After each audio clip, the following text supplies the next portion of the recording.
Ano ka ba? Ano yung suot mo? Naka-contact lens ka ba? Ay, hindi po. Oh, hindi pa. Oh, sige. Oo. Hindi niya marinig? Hindi marinig? Okay na ako. Hindi ka makita. Okay na ba? Okay na. Oo. Anong feeling mo din sa biggest break na binigay sa iyo ng Viva Entertainment? Nahulog mo. At yung role mo?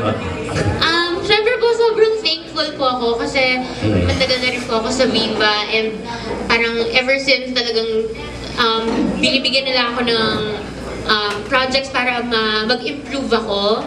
And ngayon nga, ito, binigay na nila yung Tasha Bantasha. So, sobrang thankful ako sa Viva.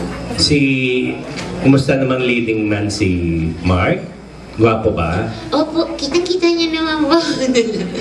Opo, mabait siya. Sobrang bait po. Nag-rap ba siya? Nag-rap ka ba? Oh, nag-rap. Di po, pero I can beatbox and she can rap. Beatbox. Ikaw marunong mag-rap? Nagme-memorize lang po, pero ako yung gagawin din. Pero gusto ko po.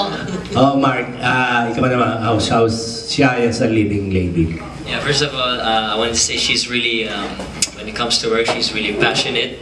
Kumbaga, character kung character, she really gives a lot of effort when we're working. Wala siyang arte sa set. She does what she's told, and I really like. That's what I really like about her. She's really, yeah, professional. Hindi, gusto mo ba yan siya, yung ganyan na itsura mo, yung karakter mo, hindi ka ba nahihirapan dyan? Ano lang yung part na saan ka nahihirapan dyan? Yung part lang po na mahirap is yung prosthetics ng ngipin. Dentures. Tapos minsan natatanggal siya, so yun lang. Pero okay naman. Happy, gusto ko nga yung mga ganitong look eh. Baka ma-identify ka baka may compare ka kay Chris Aquino kasi siya gumawa nito dati. Nga po, siya daw po yung first. How would you feel about it? Na ma-compare po. Siyempre, Chris Aquino po yan eh. So, mataas yung na-set na standards. May mga nagre-react, ano eh. Sige. Sige, hayaan mo lang sila shy. Hindi sila shy eh. Siyempre po, sana magawa ko ng maayos din. Kasi siya po yung first Tasha.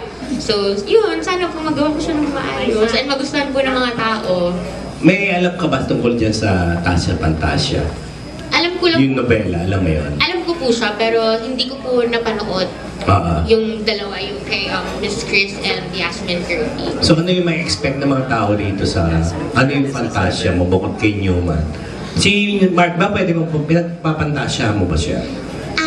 Pwede po. Pwede rin.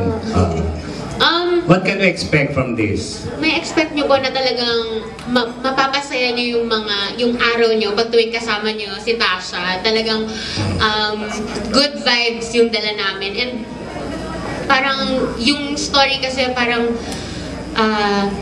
may powers ka rin? Wala po, pero may mali-mali. Yun yung powers ko, mali-mali. Hindi, may isang balete na doon po magkakaroon ng parang, yun yung parang powers. Ganon. Okay. Thank you. Okay.